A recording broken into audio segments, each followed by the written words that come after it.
Is a new name starting to emerge as a real possibility for the Chicago Bears at number 10 overall in the NFL Draft? Welcome in. As things start to heat up in the final stretch before the draft, all eyes are on Ryan Poles and what the Bears will do with their second first-round pick. We know Caleb Williams is coming off the board at number 1. That's already written in ink. But what about that second selection? It's shaping up to be one of the most intriguing decisions in the entire draft. And now, according to ESPN's Matt Miller, a new potential name is entering the conversation: Michigan tight end Colston Loveland. Miller recently mentioned that if the Bears stay at number 10 and Ashton Janney is off the board, he would be all in on Colston Loveland, saying he prefers him over Tyler Warren. That's a bold take, and it definitely caught our attention. Let's break it down, because it's worth a serious discussion, not just about Loveland as a prospect, but how he fits into this evolving Bears offense under new head coach Ben Johnson. Now look, when you start talking about taking a tight end in the top 10, fans get a little nervous. It's not the flashiest pick. It's not an edge rusher. It's not a lockdown corner or a left tackle. But the more you dig into Loveland, the more you realize that this might not be such a crazy idea after all, especially if your boards start to thin out by the time you're on the clock. Colston Loveland is a fascinating player. At Michigan, he was the clear number 1 pass-catching option in an offense that, frankly, wasn't all that explosive through the air in 2023. The Wolverines lean hard on the run game, but Loveland still managed to rack up 56 receptions for just under 600 yards and 5 touchdowns. The year before, in a more balanced defensive system with better quarterback play, he flashed even more: fewer catches, sure, but higher yards per catch average and more big plays. There's a smoothness to his game that jumps off the tape. He glides when he runs. He's got soft hands. He understands leverage and spacing in a way that's rare for college tight ends. And while he's not an elite blocker, he's serviceable. Better yet, he's coachable. He gives effort, and you can project growth with him, especially if you put him in a system like Ben Johnson's, where tight ends are utilized in creative ways to stress the defense and exploit mismatches. Now, how does he compare to Tyler Warren? That's where it gets interesting. Warren is more of a rugged weapon. He's not as fluid, maybe not as refined, but he's a nightmare after the catch. Physical, hard to bring down. He's got a bit of that Gronk-like quality to him. You can split him out wide, throw him jump balls, use him in motion, line him up in the backfield. There's just a lot of different ways to use a guy like that. Loveland, on the other hand, is more of your classic move tight end, a traditional player in the mold of Travis Kelce. Not necessarily from a production standpoint, but stylistically. He's not going to bulldoze 3 defenders like Warren might, but he'll run cleaner routes, find soft spots in zones, and make tough catches look routine. If we're talking purely about talent, both of these guys are legit. But for the Bears, the question becomes one of fit. Do you want to pair Cole KMET with another traditional tight end and run more 12 personnel sets? Or do you want a hybrid weapon like Warren, someone who expands the playbook vertically and horizontally? That's where you can make the argument either way. For Matt Miller, it's Loveland. For others, including myself, I lean slightly toward Warren simply because of what he brings to an offense that already has a reliable TE1 in KMET. But let's be honest, if you walk away from draft night with either of these guys, you've upgraded a position that, right now, lacks real depth behind KMET. You're not going into week 1 with KMET, Durham Smythe, and Stephen Carlson as your tight end group. That's just not good enough.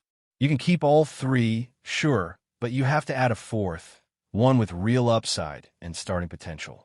Now, would I take Loveland at 10? Not if I had a shot to trade down a few spots and still get him. That's where this gets intriguing. What if Miami wants to jump up a few spots? What if Indianapolis at 14 is eyeing him too? Suddenly, you can move down a few slots, still get your guy, and pick up a day 2 pick in the process. That's a win. And look, we've seen this scenario play out before. Last year, the Bears considered trading up for Rome Oduns and ended up just staying put and watching him fall into their lap. Could we see that patience pay off again? Could Loveland be sitting there at 10, or maybe even a little further down? It's possible, especially if some of these other names go early.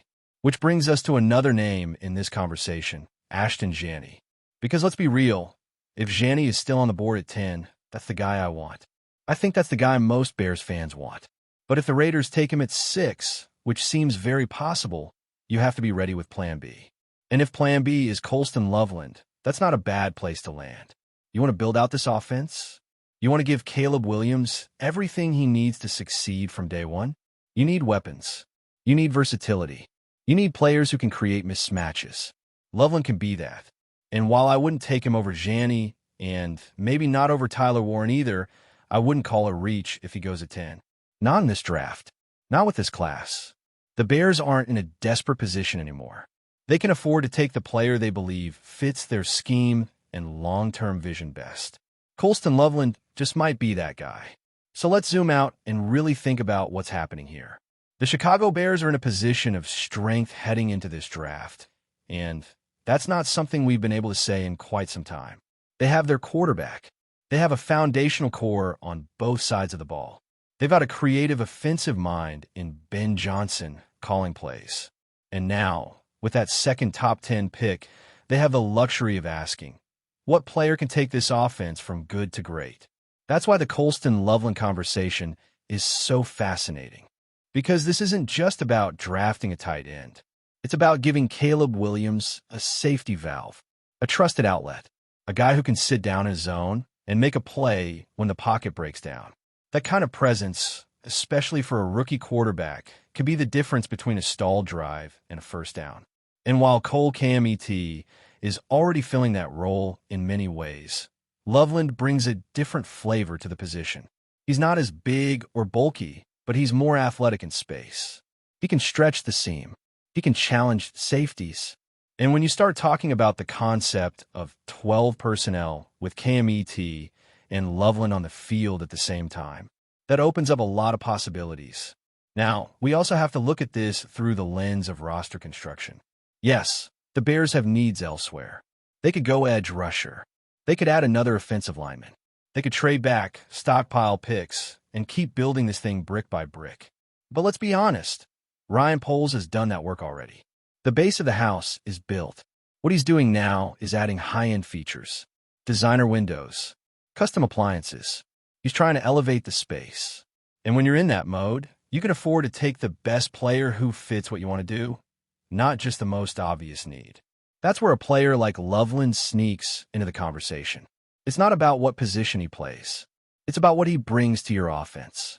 If Ben Johnson believes he can line Loveland up in the slot, motion him across the formation, use him in pick plays, crossers, drag routes, verticals, then that's value. That's a player who helps your franchise quarterback win on Sundays. And we've seen how tight ends like that can become central pieces of great NFL offenses. Think about Sam Laporta in Detroit last year. That was a rookie who stepped in, played like a veteran, and gave Jared Goff a reliable chain mover week after week. Loveland's not an exact clone of Laporta, but there are similarities.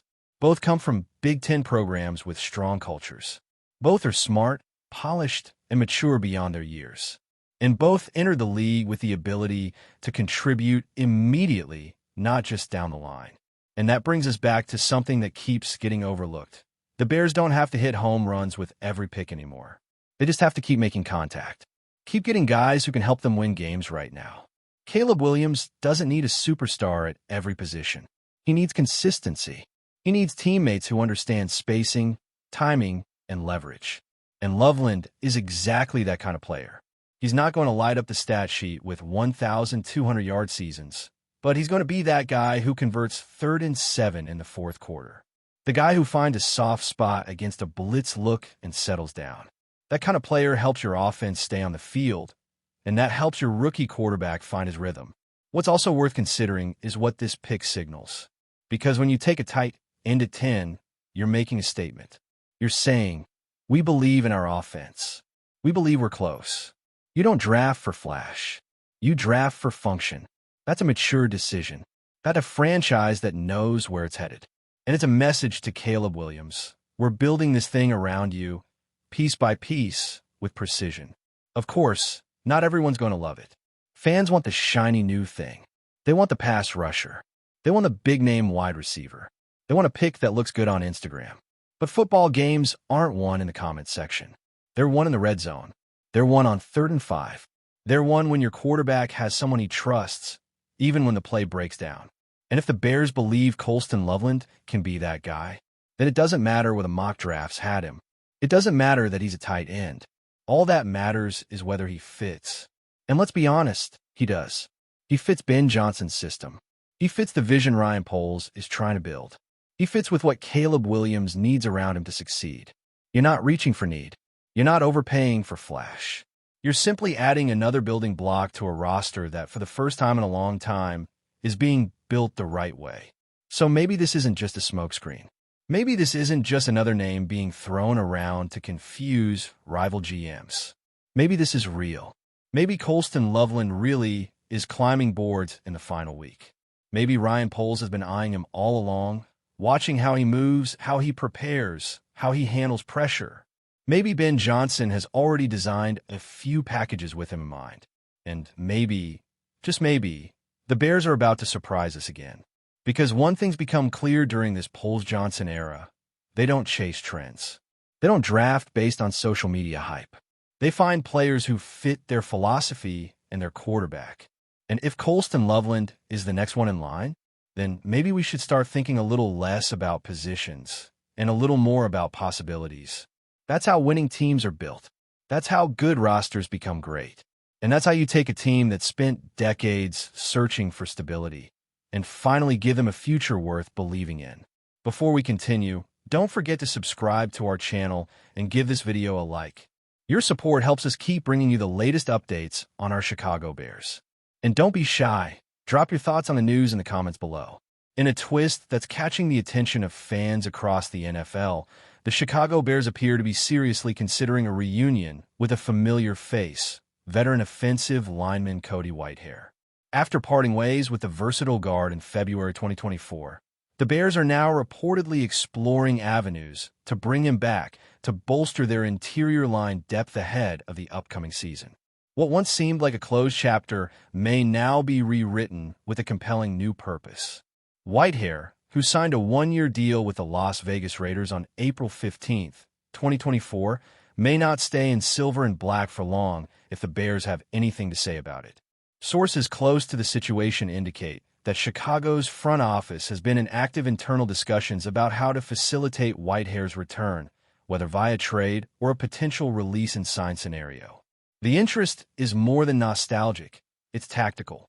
With a young quarterback room and ongoing concerns at the guard position, Whitehair's experience and familiarity with the Bears system make him a prime target. Originally drafted by Chicago in the second round of the 2016 NFL Draft, Whitehair quickly became a cornerstone of the offensive line. Known for his durability, versatility, and leadership, he played in over 100 games for the franchise, earning a Pro Bowl nod in 2018. Despite setbacks, including a stint on the COVID-19 list in 2020 and a knee injury that sidelined him in 2022, Whitehair remains a dependable veteran presence who can still anchor a line with confidence. That's it for this update. If you enjoyed the video and want to stay updated with exclusive news about our Chicago Bears, be sure to subscribe to our channel and hit that like button. We can't wait to hear your thoughts in the comments. See you in the next video.